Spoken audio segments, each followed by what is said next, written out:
Nation, welcome into another episode of the Renegade Rundown with yours truly, George, owner and operator of Renegade Report. You can find me on X at Renegade Report 1. I've got my partner, Deshawn Adams, aka at Deshawn. Why can't I do your name? It's every day. It's At all Deshawn Adams 18 on Twitter. You can find him, Jen Knoll 2013. Or you can find her at Jen Santy 1890, as you see there at the top. She is still out. Her mom had an issue the other day, a bit of a medical issue, but we've got somewhat of good news. Things are trending positively there.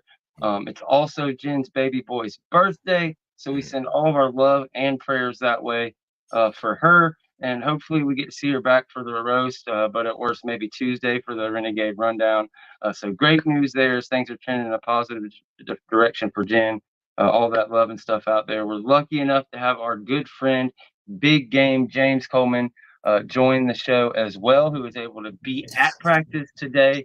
So that's going to be the main topic of practice. I was telling Deshawn before the show, you ready to lie, my man? Because I'm ready to lie. I've kind of heard the things I need to hear from the people I need to hear it from, on top of what you've already heard from me as far as the roster getting upgraded, especially the bottom half of the roster is at a complete different level. But without further ado, what's going on, big game?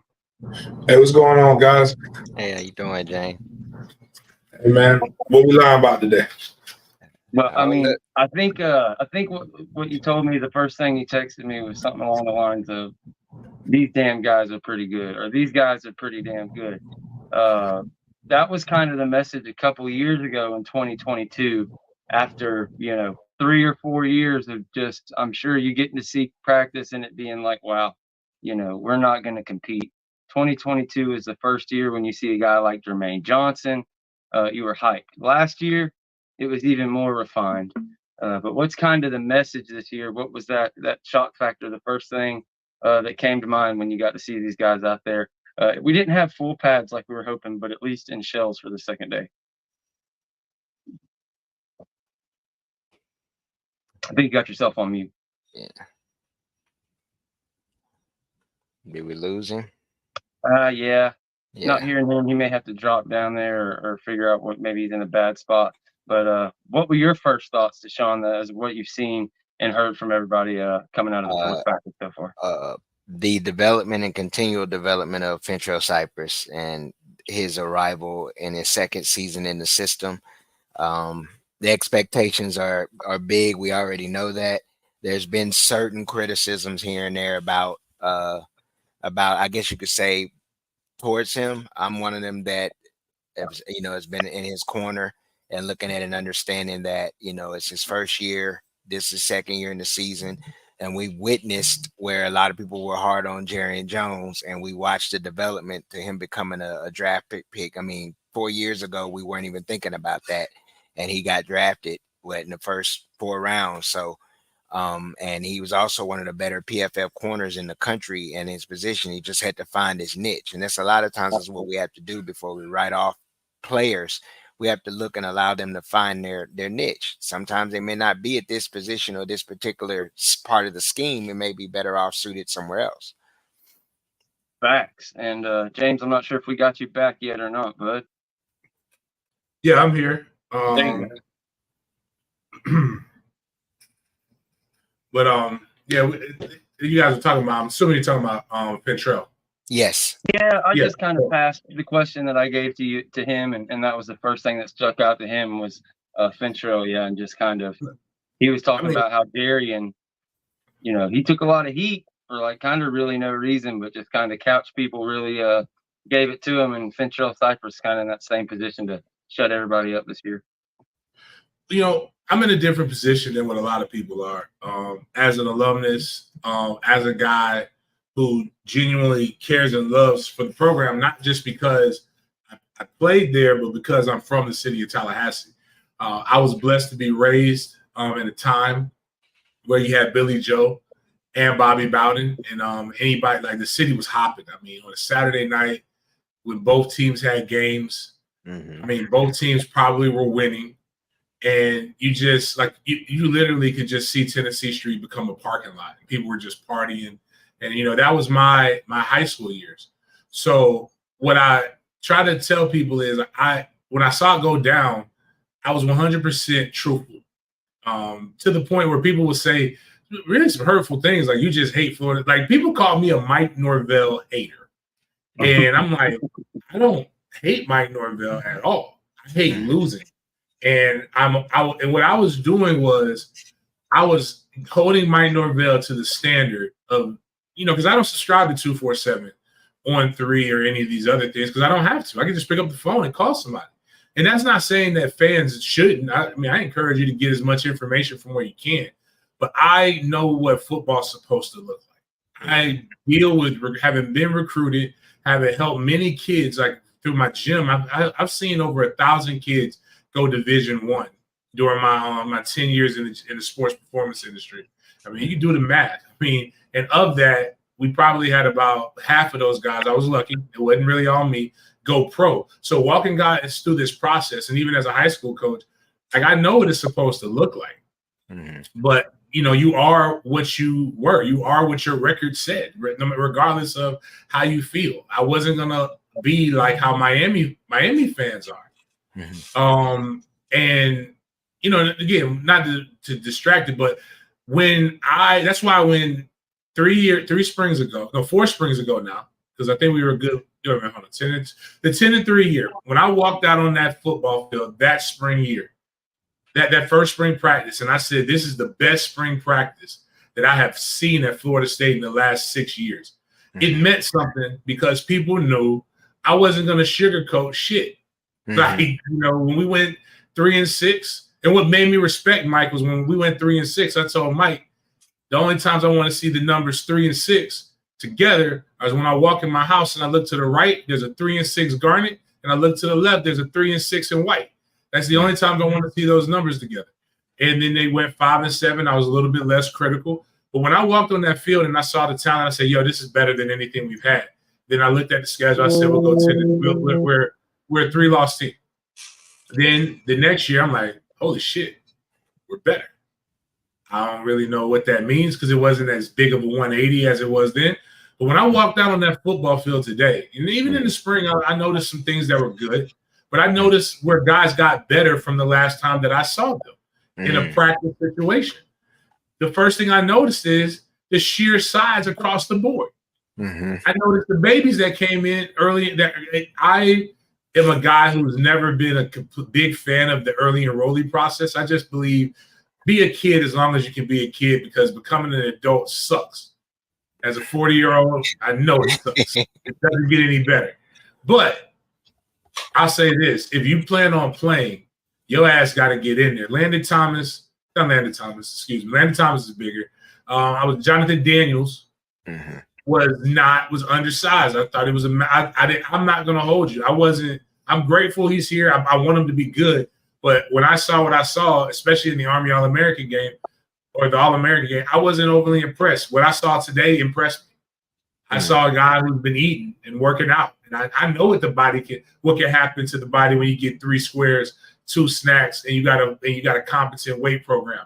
No offense to his high school. It's just, as a high school coach, we don't get paid enough to really kids out of Panhandle, out of Pensacola, get them over there under a real, weight and training thing. Yeah, it's a totally different thing. I'll put it like this: our guy Seymour complains a lot about us not having top guys. I'm not saying this isn't a knock, but I saw 2 5-stars at that practice. Them guys ain't playing when they come to Florida State right away, unless they have the gains that they need that are necessary with the early enrollment process. It's not that they can't play ball. It's just the fact that the line, the trenches is so much bigger. Then you move on to Cam Davis. Holy shit. Cam, the first thing I said was, I'm getting Mama Davis's number. My kids are going to fucking Albany. She can't convince me otherwise. If it's dangerous and they die, they die. But they die trying to get bigger. The boy is a bowling ball, man. He's fast as hell, too. Everybody, you know what I'm saying? Everybody, then, I know everybody obviously has seen Josh Farmer and his progression. You obviously see Darrell Jackson and how much bigger he's gotten since he came from Miami. You got guys like Grady, I think this is his name, the white boy. He's doing good. This is me. Just the first thing I noticed. I'm like, and I tell people, can I play here? Could James Coleman? Could I have played there? And I'm like, I don't know, man. Like, I would be questioning myself. I would have to like really come out every day with my lunch pail, ready to fight. And I don't have no problems with that. But you gotta deal with these things, man. So but in the DB room, you're tall. Pat Surtain got a type, baby. Pat Surtain got a type. And they all look like his type. Dugan's got a type. You see Moore, you see Keem, you see Benson, you see all these guys, all these tall, long guys that can run. And then even looking at Amari Williams. Amari Williams might not ever go on the other side of the ball because he looks like he belonged at tight end. Mind you, the kid is 17 fucking years old. And he's getting down and he's not afraid to block. So what I gathered from it, and when I come here, because I like context in my discussions with people. So I'm out here asking questions, off air, and I won't tell people who I heard and what everything, but to get the understanding. But now I see the vision more and more every day. If we sign 18 kids, and I'm gonna go with 20 because I don't believe. I think the goal is to get to 20. If we sign 20 kids, 16 of them are blue chip ratio. Now, if we play in a video game, we bring 35 kids in this year, and the rest of them are the transfer portal guys. That means the floor is blue chips. And that's a crazy way to think, but that's what it is. And like that means every year your program is going to be even more competitive and guys are going to be getting after it. And I like it. I mean, that was the first thing that I noticed in the physicality in practice.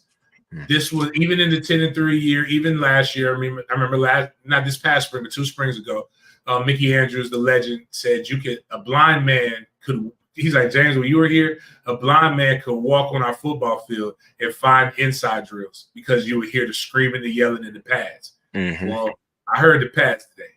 It was click and clack. And when I saw when Rob Scott and DJ Lundy came to my youth football camp, I told them, I said, man, you know what? I really appreciate you guys coming. I wouldn't have even been mad if you didn't come. Like I was at that practice. Y'all were getting after it. Y'all getting violent. I loved it. I loved every second of it. So those are the things that, you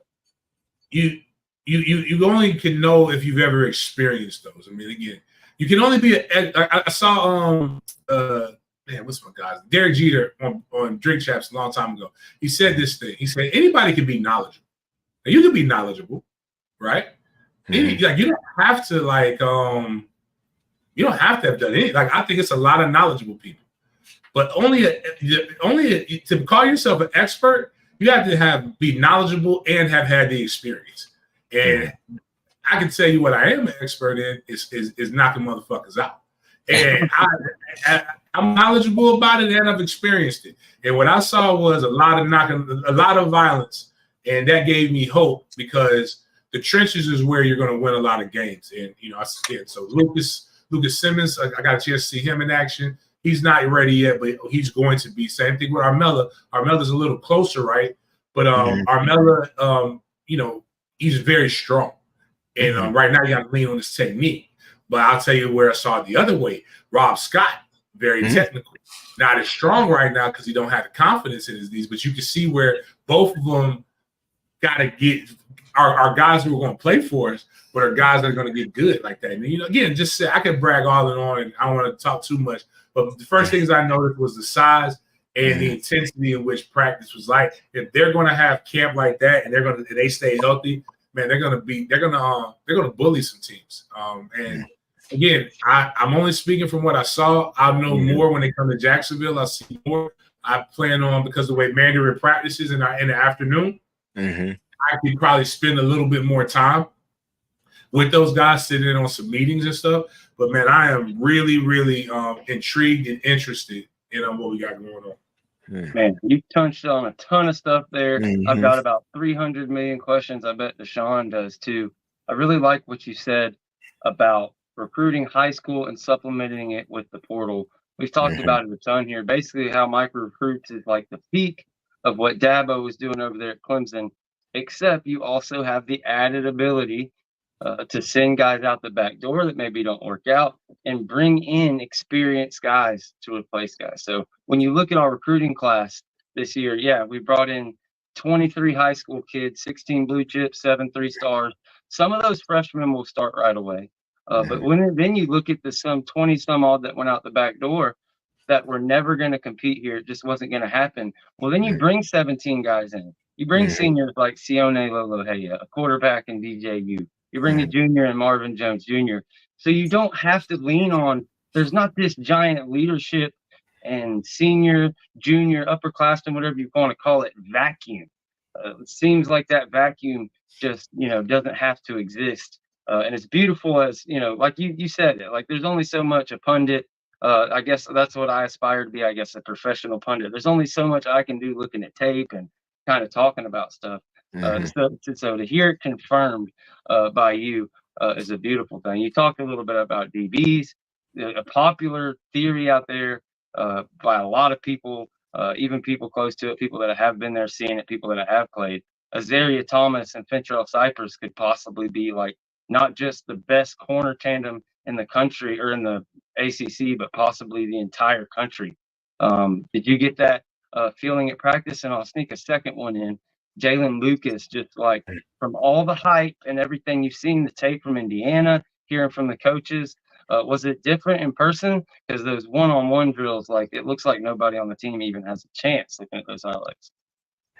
Yeah, let me start off with this.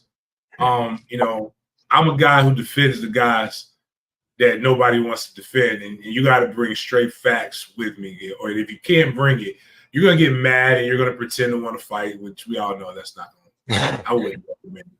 But as for me and my house, we're unapologetic Fentrell Cypress fans. Like we will defend Fentrell Cypress on the coast. We will defend him in the waters. We will defend him in the air. He is a Seminole treasure. And I think a lot of it just comes down to the fact that he came in all ACC, and people had these expectations of him that they probably just didn't know enough. You hadn't watched enough Virginia ball. And I'll tell you a guy on a younger level who's dealing with that who's going to be really, really good, and that's Charles Lester. Charles Lester came from high school.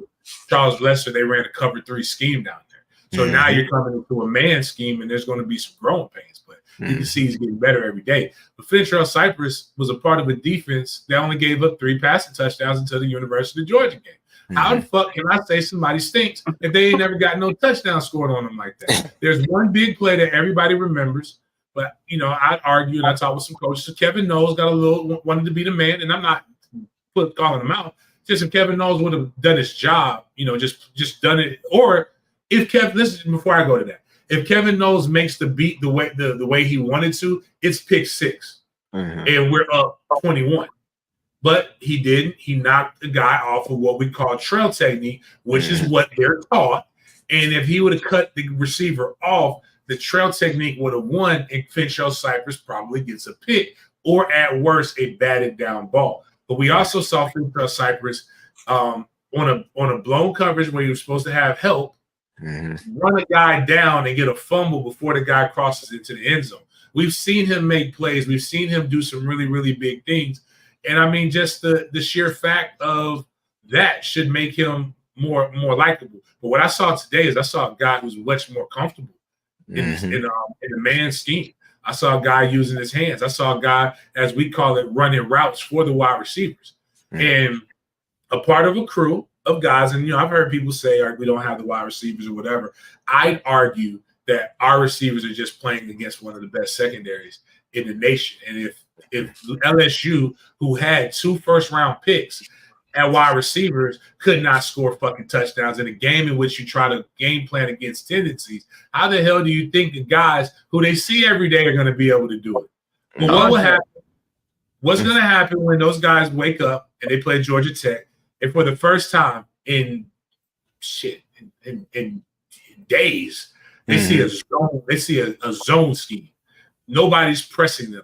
Nobody's doing anything. Man, these guys are going to run ragged.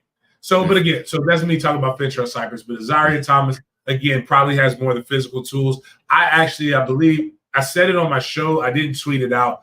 But I think you said it, George, and I think that's a very fair point, is that Fentrell Cypress is Jarian Jones, because Jarian Jones, a lot of people turned the book on him, did not like him. But when T-Buck told me that Jarian Jones is an NFL, before anybody said it, before anybody believed, he knew what he recruited. He said that kid is an NFL cornerback.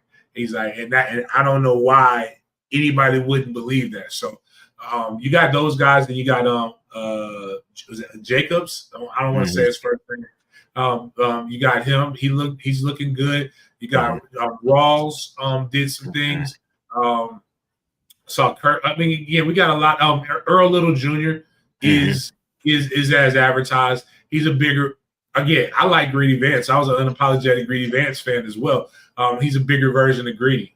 He gives you a little bit more than what Greedy could have gave you. And again, what I told somebody is you got to understand, Pat Surtain got a type, and that's the only reason Greedy Vance isn't here. He found his type, and unfortunately, and Greedy found a home at USC because he's that good. But I think Earl Little Jr. is a phenomenal prospect.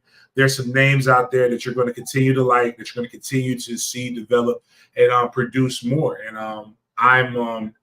that defense can correct a lot of problems for an offense that's probably going to need the first half of the year to continue to develop their identity and get their confidence. But I'm going to talk about the linebacker core a little bit before I get off of this. And what we have, again, I'm here. It's all about perspective and context. I would love nothing more than to have a Tavion Wallace. I would love nothing more than to have some five-star linebackers. But I care about W's and L's. And I'm going to say this to you again, and this is also another school that uses this model, is Clemson. And they use this during their heyday. Clemson puts up, they know that, let's say, this is hypothetically speaking, let's say the linebacker position. They have 3 slots. They offer 20. It doesn't matter if they're 3, 4, or 5. The first 3 that commit are the ones that get it. Now, they may give 5 or 10 guys the opportunity to commit first, but whoever commits is who commits, and that's what they roll with every year. I would say this, just like I say Pat Surtain has a type, just like I say Ron Dugans has a type. I will say that our linebacker coach, Randy Savage, just gonna say that, has a type. And he also has another guy that can straight up coach him up and has the youth and the experience and the film for you to be able to say, if he says I can do it, I can do it. DJ Lundy came to my camp today. DJ Lundy looking like D-Lo out there, bitch. Like DJ Lundy told him, man, bro, go eat a fucking Snickers bar, son. Like, you can afford a couple calories. He says he's almost right at 230. Okay. Which is he was at 250 a couple years ago. And so he's looking svelte. He can move. He's looking good. You've got the Cam Riley guy. And I'm using this as an example as a guy who's covered multiple pro sports, trained a lot of guys. And I know arena football is an outdoor football, but in arena football, they have the jack position, which that jack position is basically another DB.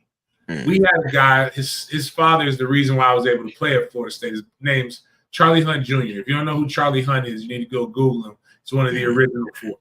But Charlie Hunt Jr. was a walk-on at Florida State. He was a wide receiver. And but Charlie played linebacker in arena football. Charlie's 6'5.5". So what happens is when that position drops back into the passing lanes, and in arena football is a quick game. So you can't, as soon as the quarterback gets the ball, they got to get rid of it. Well, when you got a 5'11", 6-foot linebacker, you can just buzz it right over his head. When a guy is as tall as the man that the 300 fought, like when you remember that big old guy, like when he looks like that, you can't just throw it at 6'1". You have to throw it. I mean, you really got to throw it almost 7-8 feet, because you got to think the guy's arms are probably like go gadget. So he's changing launch angles of the ball. That was my biggest on the field. Criticism. We didn't have that. We didn't have any range. Like you said, he had a type, which was just 6'6". Now having Sean Murphy and Cam Riley, it's nice having that, to be able to have. And can people please stop saying, Sean, that Murphy's not any good? like stop that shit. He's learning the system right now. He's learning the system. He's a sophomore. He's got time.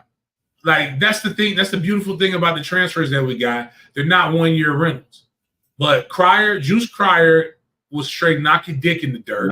Blake Nicholson was banging. They got some strikers, and they got some guys that are athletic. So I think the word that I was told, again, is confidence. They have the competence, they have the athletic ability. They just don't have the confidence because they don't have the experience of playing a game yet. So that I told everybody this about D'Lo. Remember, I told you guys got short memories, man. I remember stuff. The North remembers. You talked about my nephew so bad. People was ready for him to leave. They were talking about he's transferring. And I remember talking to nephew after he had his exit interview after Mike Norvell's first year. And they said, you weren't good in this, and this game. And he said, Coach, I couldn't have been good in this, and this game. And fucking play. And he was like, he didn't even realize that. Then his sophomore year, he had a good year, right? Come to Jesus year. And everybody was like, man, D'Lo is developed. And I said, bullshit. He's not developed. He's fucking playing. Like that, like, you get better when you play, guys. The game slows down. You start recognizing what people are trying to do to you. The more reps you get on the field, the better. And that's what these guys don't have outside of your Cam Rileys and maybe DJ Lundy's. But even DJ was a piece behind two better linebackers. So now you got guys starting. Once they go out there, they start making some big hits. They start making some plays. Start smelling themselves a little bit. You got your D-line going around running. You got your corners that are over here, guarding people forever. Now you start having fun. And that's how your worst, quote-unquote, worst position groups get better. Like, guys, no team has, I know the video game is out and everybody likes this stuff, but nobody has straight 99s across the board. Right? It takes a little bit. The one thing I will say that's cool about NCAA is there are a few teams that are 99 offense and 99 defense. Most teams are hovering around that 90 range. And that's about right where we're at. So just vibe, man. And some of these guys are going to just write stuff because it's their version of events. But it's the fucking fourth. What is this? The fourth day of practice? The fifth? Like, chill out. The goal is to win games. The goal ain't to win practice, man. But they're looking better out there. And I'm excited about it. I mean, I walked out, I left excited. Good. Awesome. I'll ask a question, James. I'm not going to go into each room, but just looking at the depth on the D tackle position, we know who the penciled in starters pretty much, but just the development of Sampson and Lyons. I think you had elaborated on it on your show, but you care to add a little bit more to that of what you were able to see? Shit, man, Sampson is. I told people about Sampson. People forget, we just like to bash Odell, but people forget Sampson was a 4-star. He was also a really good basketball player. He was just a guy that needed to develop. Nothing wrong with that. He was a jet last year. Now he's coming out. I expect to see him get in that rotation, make some plays. He's doing well. Lions too. Lions has flashes. Lions have got a bigger build. When people are like, we lack depth, we don't have anybody. I mean, how many D tackles y'all expect to play, man? We also put Dorje.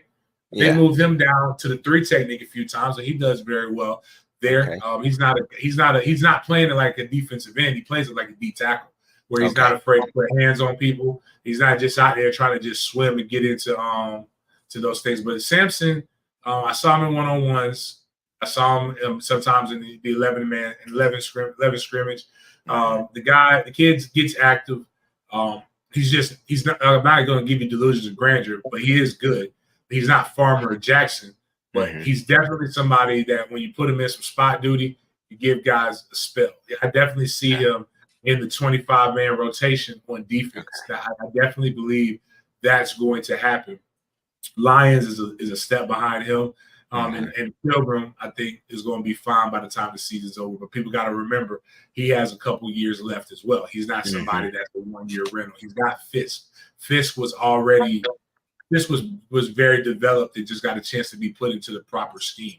But these young D linemen that we have are going to be phenomenal. And I think this year will give us some optimism because you're going to see them make plays so that when we lose a lot, and I mean, when I came in the spring, I kind of said, you got Earl Little can bounce, AZ, Ventrell Cypress, Shaheem, Jackson, Farmer, Marvin Jones Jr. potentially, Simone Lolo, whatever, Lolo. He's leaving, obviously. I think he'll get a combine invite. He's good enough to do that. Cam Riley, DJ Lundy. I mean, I just counted off 10 guys on defense. We haven't even gone on offense. So we'll lose a ton of guys, but we'll replace those guys with some young players that are going to get a lot of quality reps this year. So I think I can tell you this much, gone are the 6 to 6 days. We're not going to always be talking playoffs. I won't be that guy. But I do believe Florida State should be in Charlotte Charlotte this year if they do what they're supposed to do and guys keep the main thing the main thing. The hardest part about all of this is guys gelling together. But there was a brotherhood. There was no fighting. There was one time guys were doing some breakdown of punt, basically gunner. They're doing kickoff return drills. So guy screaming down the field, another guy running to a certain place, trying to block him. Somebody got tripped up a little bit, got hurt, so I got to pick somebody up. Wouldn't let that teammate get off the field. Wouldn't just let him stay on the field. Didn't call for the medic. He wanted to make sure that his teammate got off the field. These guys actually seem to like each other, which is something that a lot of people talk about, but we don't always see. Yeah, no doubt. I think, circling back a little bit, definitely, it's one thing to talk national championship. That's a whole different deal than winning the ACC. He's kind of a lot clearer picture with just really 5 teams that kind of recruited a level to have a chance to be up there outside of these bullshit schedules. But that's a different conversation. I think when you get into defensive tackle depth, it's a popular conversation. I think what people are worried about is 2022. When you went back and looked at that, you lost a guy or two, and all of a sudden, like, we were pretty much dead in the water. We weren't people were just able to run the ball. And even though we had the right calls and that, it just really hurt the soul to watch it. They were just going to run it down and kick our butts there during the end of that 3-game stretch. But something that a lot of people really forget about during that time frame, we had no field goal kicker. We lost to Wake Forest. They got us. But the other 2 games, NC State and the other game, we should have won those games. We lost both of them by a combination of like 5 points. And we 5 or 6 times in each game within like the 30 and 20-yard lines, but just no kicker. We were forced to go for it. So that's one part of it. And also the other part of it is you've talked about it, what Odell's done through the years, throughout development, bringing in guys like Tommy Durjay through the portal, Grady Kelly, et cetera, et cetera. I don't think it's anywhere near that. I think you've got better starters, even though Joshua was one of those backups a couple years ago. Joshua Farmer, he's a totally different player now. He's a legit, if anything, maybe a day 2, day 3 prospect as it stands right now. Gerald Jackson, the same kind of thing. Both have a chance to really elevate themselves. I think both at a higher level than Fabian Lovett kind of was even at the end of his career due to health concerns, unfortunately for him. And then when you look at who was backing them up and who was kind of part of that rotation, Robert Cooper, the Malik kid from or Jarrett Jackson from Louisville, and different people like that. I think when you look personally, just looking at it, when you look at KJ Sampson, Daniel Lyons, even some of the younger people and transfers like Durjay that come in, seems like a totally different story. Do you feel the same way? I know you haven't seen a ton, but can people rest easy and know it's not that kind of situation? Like, you can lose 1 or 2 guys and be okay. I mean, yeah. It's again, you can lose a guy or two and be fine. Like I said, the one thing I'll say about Mike, and we can maybe say more so in recruiting, they missed, but I think it was early on.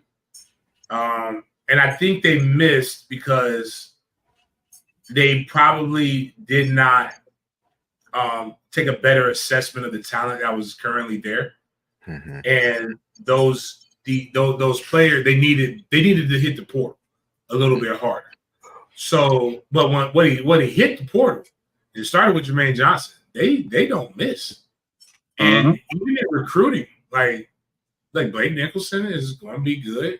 Pryor, while considered a transfer portal guy, was a true freshman last year. I think he's going to be fine. Azaria Thomas, you didn't miss with him.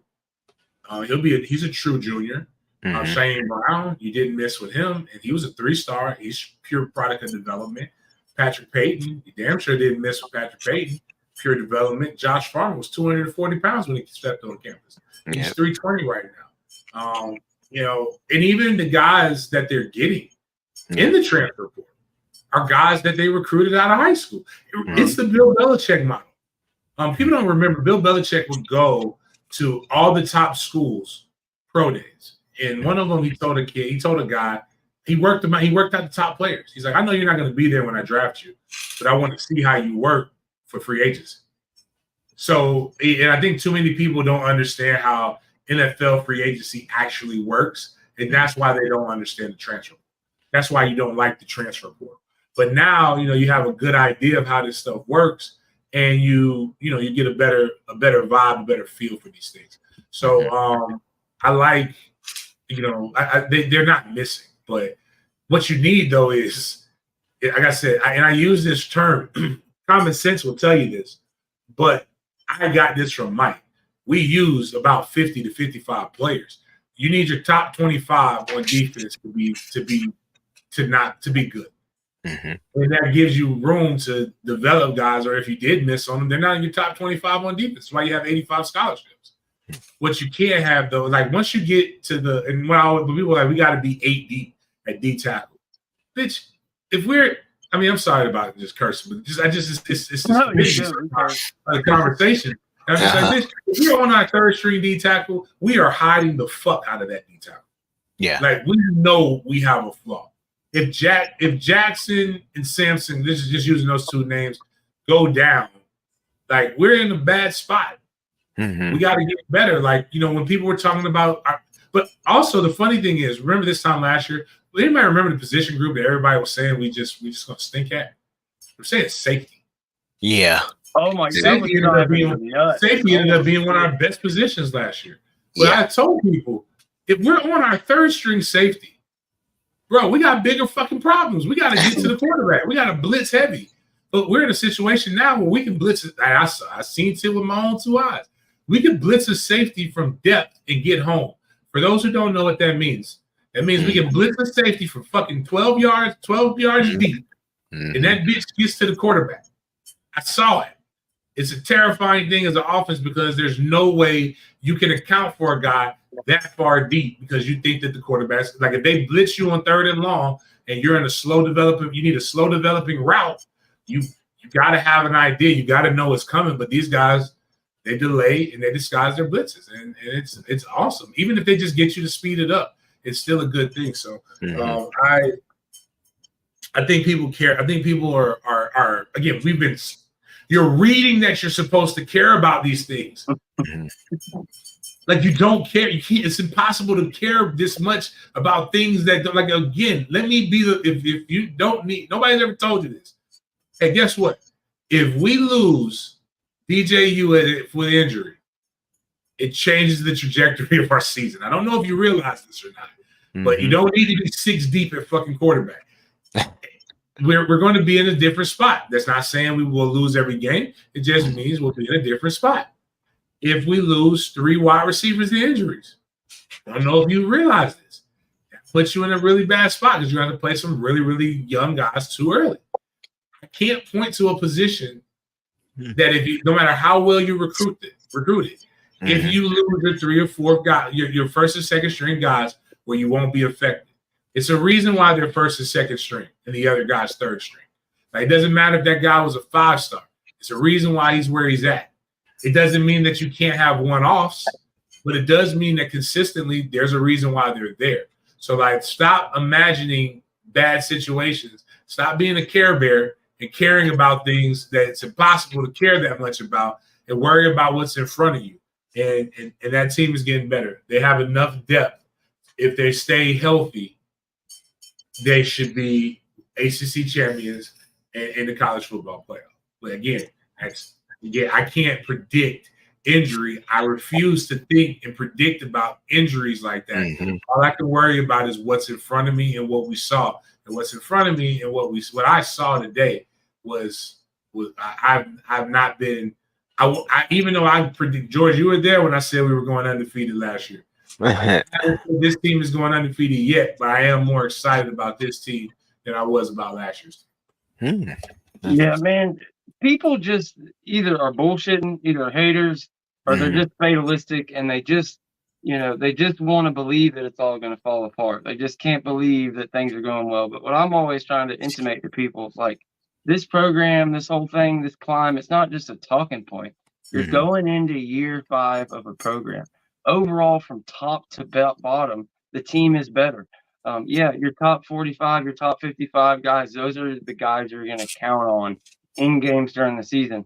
But the bottom 40 and the bottom 50, that makes practice and the ability to develop across the board, takes it to another level. I think that's what we're seeing overall. The team is just far and away at a new kind of athleticism, strength, and speed that's apparently stood up through going to practice. I don't want to take up too much time. I know Deshawn's got another question. So before we move on to him, I just want to ask if you got to see Richie Leonard, because that's somebody that I'm really high on that I think is kind of underrated kind of across media. Richie, I believe he's 67. Yeah, no. It looks like a tank out there. I was trying to figure out what to say. Richie our guards are way wider than they were, and they have been previously. Yeah. Richie's really, really good. Like, Richie is great with pulling. He's also solid in pass block. I get Florida fans are upset. I don't know why that guy. I wouldn't have let that guy leave. Like, that's just my opinion on it. I didn't know how to describe, like, at first, like, but just watching him play, I can see him and Ferguson potentially being the 2 guards. Today, Richie was working at left guard, where Melo was working at right guard. They're going to be putting different combinations of guys together just to see how they're playing. Because I do believe we'll go into a season with the understanding that we got 10 guys that can play. And obviously the 5 guys got to start, but, like, you'll be able to rotate guys. You see any kind of injury, be able to pop and put them in. But Richie did very well today from what I saw. Armella had his ups and downs. I think I talked about it on this, or maybe I don't remember. I'm talking about today, but Armella getting really strong. Doesn't rely on his technique as much as he probably should. I think that comes with age. But the cool thing is a lot of these guys that are going to be getting solid reps are coming back. Obviously you're losing Darius, you lose Rich, you lose Darius, Richie, Mo, Rob. I think we lose Rob this year, no matter what. I'm pretty sure he's a senior. It seems like Rob's been playing forever.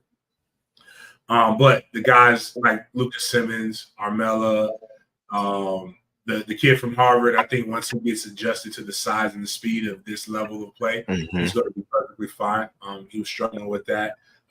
Even guys like that are walk-ons, like Ostazuski, his dad and uncle both played D tackle at Florida State. They're actually GAs when I was at Florida State. Even he looked good against the D line today at times. Also, it's not Estes. Estes wasn't practicing today. The kid from that we flipped from US. Yeah, he looked pretty good today as well. Okay.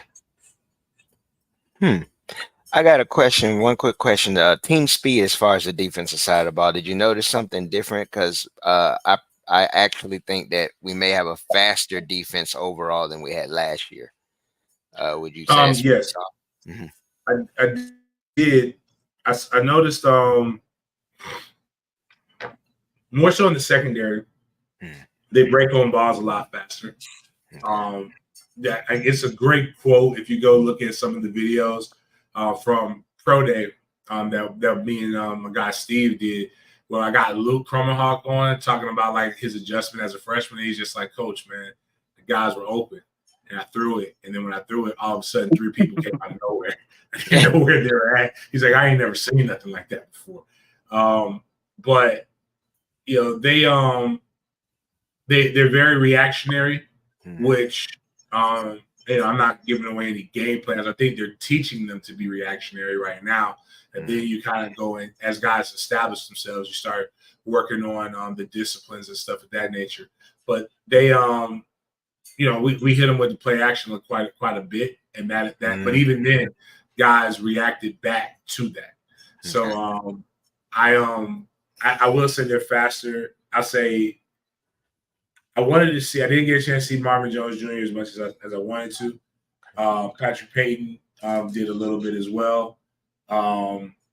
You know, I think they are. I think the line will be quicker and a little bit stronger, in particular in the interior, because Farmer and Jackson are probably together a combination that's way more physical and more explosive than the D tackle combination. Like I was arguing with a Miami fan today. That's not saying that they're better than Fisk and Verse. Verse was a DN. Fisk was one D tackle that came on extremely late. Really good. He came on late. These guys, we haven't had 4 cats. So Patrick Payton is still Patrick Payton. We haven't had 2 D tackles like this in a while. Okay. Like, it just makes me really wish, but I get it. We can't fight everything. I wish we would have fought a little harder for Jackson in the earlier, but you know, I get it. Everything happens for a reason. Yeah, that one will forever sting. We've talked about it 13 different ways, but another thing that, you know, with the portal, if you have a staff, and we've established this, that Mike Norvell and the staff are excellent evaluators. When you look at our 3 main guys, the guys they brought to ACC Media Day, Washington was already here, so he didn't recruit him, but he did recruit both Farmer and Payton, both great players, okay? Between those 3 different players, 350, 450, 650, that was their recruiting rankings. When you look at what we got coming in now out of high school, 24 in Solomon Thomas, like 48 with Javian Hilson, I think 54 with Kevin Wynn, or similar with the other guy. It's a different level. And the fact that you have the portal, multiple different portals, different year, you have the early signing period, you have the regular signing period. There's so many opportunities for the staff to be able to evaluate and prune the roster. It's like it just keeps adding and adding. And that's one of the reasons Dabo Swinney gets so much shit. Like he's given all that up. And he's just back in the day, and especially when he's doing the same, we're basically now recruiting at the same exact level as them, looking to pass them. It's like, how can you possibly keep up? Not to get sidetracked. James, you've been here forever. I really appreciate you giving us such a good rundown. If you've got time, we can open up the phone lines, do our normal thing, but I do want you to let people know how the camp went and the giveaway, the backpack giveaway. I'm not sure. Do you have one more stop left? Are you still collecting money for that? Yeah, man, we're still collecting money and something. Like we're still, we got some bags on consignment, so we're still about 800 short. You know, we'll get the money. I'm sure of it. But if anybody would like to donate, we have Jacksonville coming up this weekend. We have a football camp at Edward Waters University, so we'd love to see guys come to that football camp. If nothing else, just you know, chill out, encourage the kids. Football. I mean, the book bag drive will be at Long Branch, elementary school in Jacksonville, in the hood. They call it Out East. We're still trying to work. One of the things we're trying to work on, like the food distribution stuff, We're not sure if we'll have food at this one right here, but we will have the bags.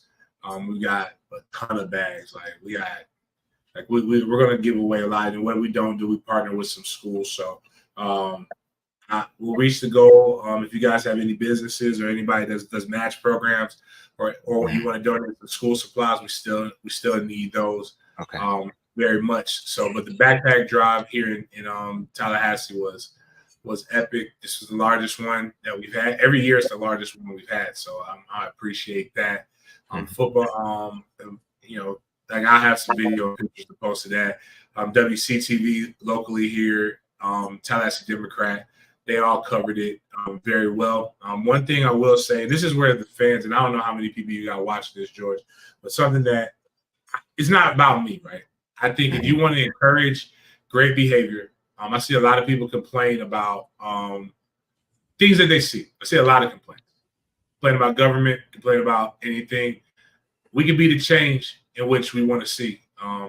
If everybody did a little, we could all do a lot.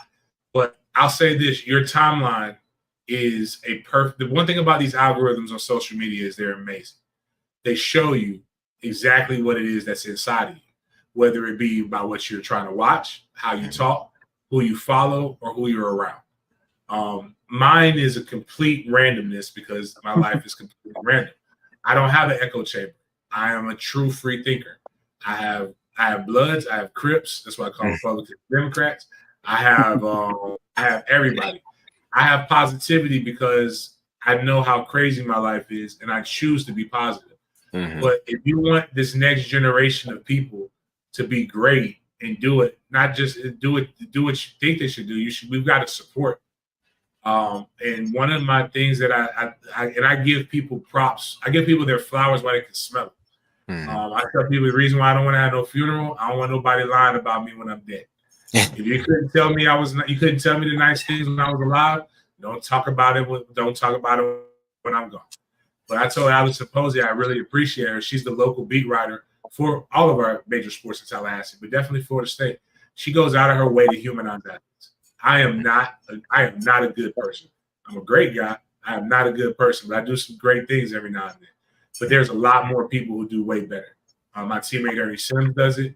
A lot of people. But if you want more kids to act like that, how about support, share, and make sure that the world knows about it? And my only critique, I love George, what he's doing.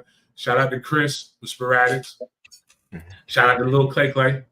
But what I'm telling you is it's the largest book bag drive that you've never heard of. And I'm a Florida State alumni. And if you want other Florida State players to do things and to know that they're going to be taken care of, I want y'all to just ask. Ask 13, or Chant, ask 247, ask Osceola, ask all of them, like, why haven't they why weren't they at the football camp covering it where football players were at? Why weren't they at the book bag drop? Like, why couldn't you cover that? Like, if it's important, like I said, that's important to the community. I'm from Tallahassee. Like, in a lot of the places that a lot of us are spilling over to when we're staying in the French towns, in the Lake Bradfords, like the hoods in Tallahassee, like those are the communities that are being affected. That you're going to want people to make sure those neighborhoods are safe and those kids are doing the right things. I'm not saying it about me. I don't really give a damn about me, but if you want other people to do something, a lot of people do want that. Like, they want that. So, like, it wasn't a paid camp. It was a free camp. That's what I'm saying. So, like, a lot of this stuff is we need to have, like, my kid, like, I'll tell you, we had Tramel Jones come to the book bag drop. So, you don't know who Tramel Jones is.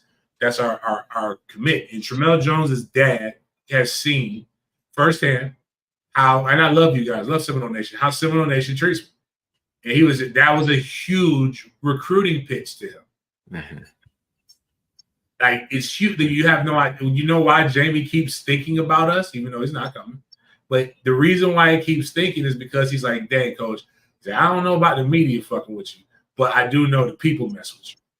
And that's really one of those things where you can really help usher and make the communities larger by showing people that there's going to be that support.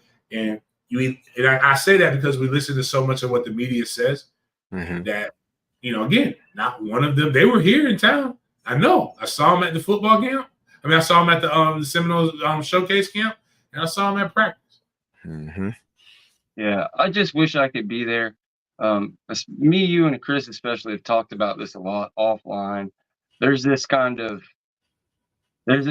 that like, oh, well, if you say you like anything or support anything, then that's you lending credibility to it. And the On3s and 247s of the world in an official capacity or hardly in any capacity whatsoever, it seems like they will not comment on one of our Am I still videos, there? come to your camp. Yeah, you're still here. Okay, We got you. I'm not sure if you can't hear me or not, but yeah, just agreeing with what you were saying. And it shouldn't be that way. It should be a family. Like, regardless of whether you're competition as a media person or whatever the case may be, you are a former player. Let them ignore me or whatever. But it's like, it only seems like we get any attention or any comments from those folks when it's something that they perceive as said something bad about them. You want to know what's funny? The NFL media is not like over it. NFL media is not like that. Demetrius Harvey, he covers the Jags for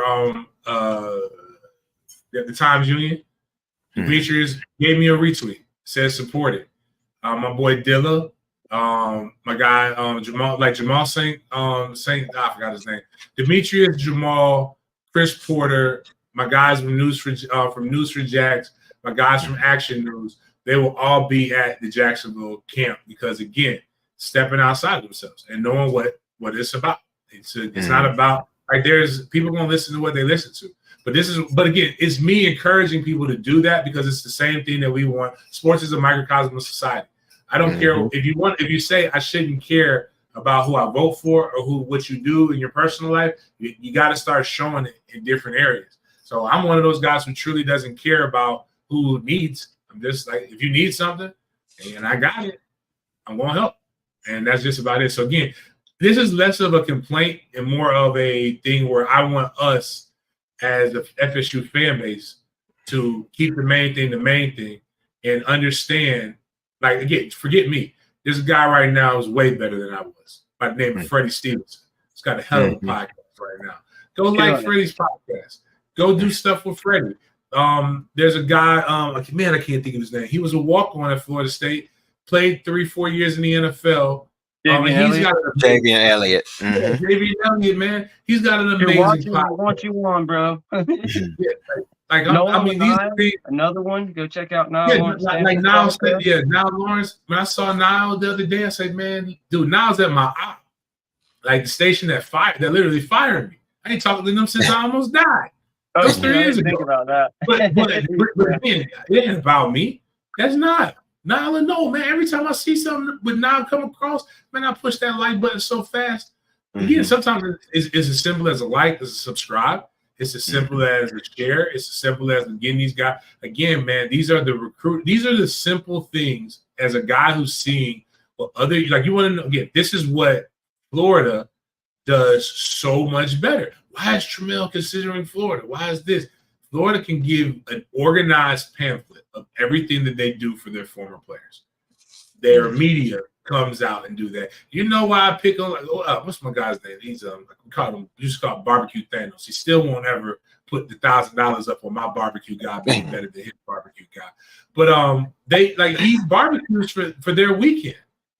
They make sure he gets that money. It's a lot of things that, again, you don't understand how much of a recruiting tool that is, because these kids we call them selfish. We call them all these different things, but these kids are so focused on the brand outside of football, you would be shocked. And that's kind of, again, those are things that I think us as a fan base sometimes lose sight of. Yeah. Facts. Guys, I'm going to throw this phone number up there. We're an hour even, so we're just about done. We may go a little bit longer. We'll see how it goes. James, whenever you got to go, I understand. We appreciate you for staying on so long. And Deshawn, I know you've got plenty of questions always. So I know James has touched on a lot of questions. I will say once again, happy birthday and welcome to OG status. I will add that in there. Over the hill, man. Over the hill, as they used to say. But I appreciate the happy birthday, man. Yeah. It means a lot. I'm rapidly approaching it myself. My next one will be 34, but I mean, I swear I was 26 like 6 months ago, and just now I'm 33. So it is what it is, man. You look great for the age. If I had to guess, I'd put you around 30. So you're killing it, man. 40 is the new 30, as they say. And just keep doing what you're doing. And I can attest to, going back to the book bag drive and stuff, there's these giveaways, and you kind of see people who do stuff just to do it. Like, oh, we got out there and we did it. We gave our little book bag away and stuff. No, James really means this. If you can get your kid there, if you've got a carpool, whatever, if you've got an opportunity to get out there, highly recommend it. They're going to get a book bag slapped full of stuff that they can actually use for school. Who knows, what player they're going to meet, what person that's affiliated, that James just mentioned, with NFL media or NFL players, et cetera, et cetera. It really is great, and we appreciate everything you do, James. And thank you. Should be. Shout out to our guy Clay, because he's one of the only people from the big companies that did donate and show some love there. We got to have him on the show the other day, so that was really cool as well. Yeah. Let's see here. Again, the phone line is open if you have any questions. We went through just about everything. We had James Coleman again on, who was lucky enough to be at practice today. Got to meet Solomon Thomas's mom. There was quite a bit of young recruits out there. What was the recruiting situation going on? Pretty cool. Man, yeah, it was like we had obviously had Petty out there. Solomon's mom was out there. I think he had a 5-star. He had a top defensive end that was out there. A couple guys were out there that were they just been spending the entire weekends. It's ironic. It's guys that we were just all in panic mode about all showed up. So like, just sometimes things work out the way that they're supposed to work out, and it's a awesome thing. Somebody asked about Aaron Hester. He killed it in the spring. I haven't heard his name come up, but I also haven't heard anything bad. I don't know. Did you happen to see him out there? Yeah, he has some flashes. It's just tough breaking that too deep right now. With the DNs, but Mike has talked about him last spring and some different things. So it's just tough when you got some monsters out there. Like Byron Turner is another one. That's a big guy. I didn't even see, again, somebody brought up Boots, and I just thought about it. I was like, damn, I didn't even see Boots out there. I know he was probably there. Just again, when I try to tell people, it's just because I didn't see them doesn't mean that they're not doing well. And because I didn't talk about them, I'm one guy. Like I said, when next time I try to go, I'll bring on 3-6. I'll bring I have my son out there at practice. He'll give his evaluation to people. But I'm trying to watch a little bit of O-line, D-line one-on-ones, trying to watch wide receiver one-on-ones, trying to watch 11-on-11, which is really 11-on-11 and inside is really where football's truly played. But that's about it. I don't even know what the drill is called, where the offensive linemen, they get down in their stance, and they've got you've got like a 3-foot bar over their head. Oh, shoot. And Odell or Alex Atkins is standing there screaming at them if it's D-line. Well, back in the day, when in 18, 19, 20, even 21, if there was 3 guys under there, you could see all this daylight. There was plenty of space. I was like, this just doesn't even look like anything.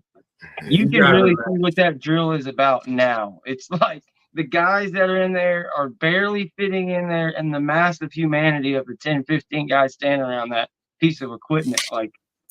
Just as looking at it on video, it's a completely different thing. I imagine in person, it's got to be pretty impressive.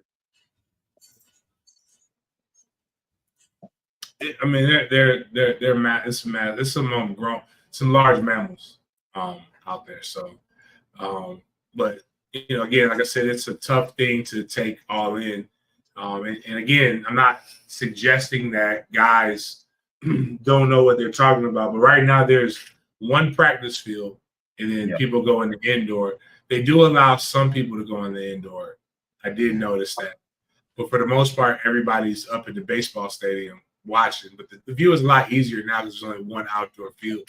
And something else that I did talk about on the so if you want to get more in-depth stuff, guys, you can go over. It's literally my latest live. My latest live. I put on Twitter. I called it Post Practice Clarity. It's it's an hour on the head, I believe. And it's just a camp update where we go into a little bit more detail about stuff, about who was out there and things that I noticed. But they do have so much depth now that they run while they're doing the main scrimmage, and they have more coaches now. This is the benefit of having more coaches. They have the young cats are scrimmaging on their own, so everybody's getting more reps, more quality reps. So it definitely is, again. So like I wanted to, but when they do the big scrimmage at the end, Luke is coming over there, but like they were able to get, they're not losing periods. They're getting a lot of work in those 24 periods that they're going. Yeah. Less mental reps and more being able to actually go out there and do it. That's you love to hear it, man. You love to hear it. We've about done everything. I think we've reached a pretty natural end to it. There's been some questions about recruiting. Of course, Petty, there's all the Georgia Tech rumors. I think him showing up at Florida State was pretty damn big. Nobody ever knows till the end. Conan Banny came out with his top 2 of Florida State and Tennessee, which is the kind of way it's been trending. If you're going to ask me, give me Conan Banny. I think we get him. The next guy would be Clarity. He's committing on the 3rd. I've told you guys over and over, I love the guy. I think if FSU went all in on him, he would be a no, whatever that means. I just think Ole Miss wants him a little bit more right now. I don't know how hard Patrick Surtain is pushing. I know he's got the offer. We're definitely on that list, but we're going to see. I don't think we're going to sign but 4 DBs this year. 5 would be like tops, and I don't think it'd be the end of the world if you signed 3. But James, if you had an opinion on, I guess we could get your opinion on that before we close it out. I mean, I think one of the things that people gotta realize is that it's a very loaded room back there right now. So guys want to play, and I'm not knocking any of them for their decision. They obviously know that they're wanted, but this is where MFTK came from. MFTK, go where you want. I hope the best for you, as long as your interests don't impede my interest. Even with the stuff with Jamie French, I was there and I was watching the camp yesterday, and I got a chance to see CJ Wiley. And you know what I said when I watched CJ Wiley? I said, man, you know what? Jamie gonna be all right. Jamie gotta do his best for Jamie. Or say got to do his best for Florida State. But what I know was when I saw CJ Wiley run, I said, man, wow. I think the world of Jamie. But I like CJ Wiley, and I like the guys that we recruited. And, again, that's my alma mater. I can't I love Florida State. I'm glad Trammell loves Florida State. Jamie has to do these young men have to make big dog decisions as young men. So I think they're gonna be fine. Just so if Clarity comes, then cool. Just like Snowfall, I hope Snowfall gets here. I think he hasn't picked yet. The Rue kid, not Rue. I just call him Rue. What's the Arnaud? He picked somewhere else, and good for him.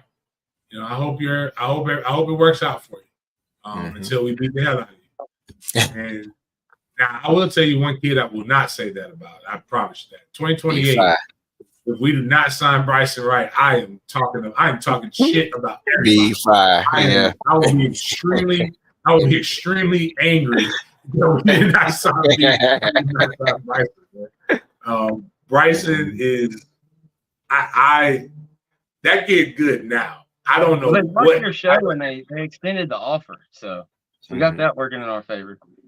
Yeah, I told them that, they should have extended the offer when I sent them the video of them jumping over. They just wanted to see him in real life. And when I tell you he had a day, he was the second best receiver to CJ Wiley. Wow. Yesterday. Wow. So, yesterday. Was it yesterday? Yeah, Saturday. Yes. Yeah. Wow. And he's already made his rounds. I know I saw he visited Georgia too, so everybody's starting to recognize. Yeah. Game recognized game. Yeah. He's must see TV. I can tell you Yeah. that much. I'm curious this season at Mandarin, and actually the next few seasons at Mandarin, but definitely this season should be quite interesting. Well, Deshawn, I think we've about reached the end of it. Doesn't look like anybody had any questions. Let the folks know where they can get to your football channel right here on YouTube, and then we'll let James plug his one more time and call her a day. That's Double D's Let's Talk Ball podcast. We will be cranking up again with camp. We've just been doing gaming lately. And then D's Corner, DSCORNER, D's Corner. James, we will be tapping in with you too, especially when we touch on Jacksonville. But that's it. All right, here for it. All right. Boom. And James is at Gen Media Group, so make sure you get over there. Subscribe if you're not already subscribed to help him get to 6,000. He's going to give all kind of money away, like I believe it's $600, and then the amount of likes and all kind of cool stuff. So go check that out. Make sure you look at the backpack drive. You can donate to the Cash App directly at the money sign MFTK36, or you can go to his Twitter at BigGameJames_36, and you can click his link tweet. There's a whole website and all kind of stuff there. As Jen says, hey guys, she just wanted to pop in and say hey as she misses us. Hey Jen, hopefully everything's going great and keeps getting better, and we'll see you soon. And that's about it, man. Anything you got any shout outs, anything to do before we haul ass there, James? Nah, man, I'm good, man. We're right now we're 44 away from 6,000. So if that happens before we do our show tomorrow morning, Big Games BS, then we'll get out there and get on there. Anybody want to donate to the book bag drive or want to potentially be a sponsor for football season for Dead Media Group? We got a lot of stuff going on. A lot of cool content coming up from high school coverage, college coverage, Jags coverage. I can't wait. This year should be my 40th year. I'm hoping to start off this next decade of my life being pretty dope. So I'm here for it. I have no doubts, man. And NFL preseason, that's just another thing to talk about with all these Knowles. I didn't even watch a second of that shit last year. But with 10 Knowles that are pretty much guaranteed to be in these camps, maybe a couple others, that's going to be a ton of fun. And we will see you guys later. Deshawn, did you have something? Yeah, I just noticed in the chat real quick for James, there's a question. Is there a site to volunteer for those events that you spoke about? If you can just throw that out there one more time. Yeah, JamesColemanGivesBack.com. JamesColemanGivesBack.com. You could go. That's the website to register for the bags of the camp. It's also the same site to register for volunteering for the camp or the book bag drive. So we'd love to see people come out there. Just a couple hours of your life. It'll be a fun experience. Again, it's one of the neighborhoods that everybody says is supposed to be tough, but you'll see nothing but smiling faces and big hearts, man. Again, I don't believe in that BS, man. I'm a project baby myself. I turned out to be all right. That's right. I have no doubts you'll be safe. Definitely go check that out. And I'll try to get that link put in the description and the comments. Again, if you want to donate directly, it's MFTK36. And also you can find more information on his Twitter, on his links, tweets, or his Facebook account, and all the different places. And we will see you guys on Tuesday with the Renegade Rundown. And possibly tomorrow we should be back with the roast as long as everything goes well. Besides that, we'll see you next time. Go Knowles.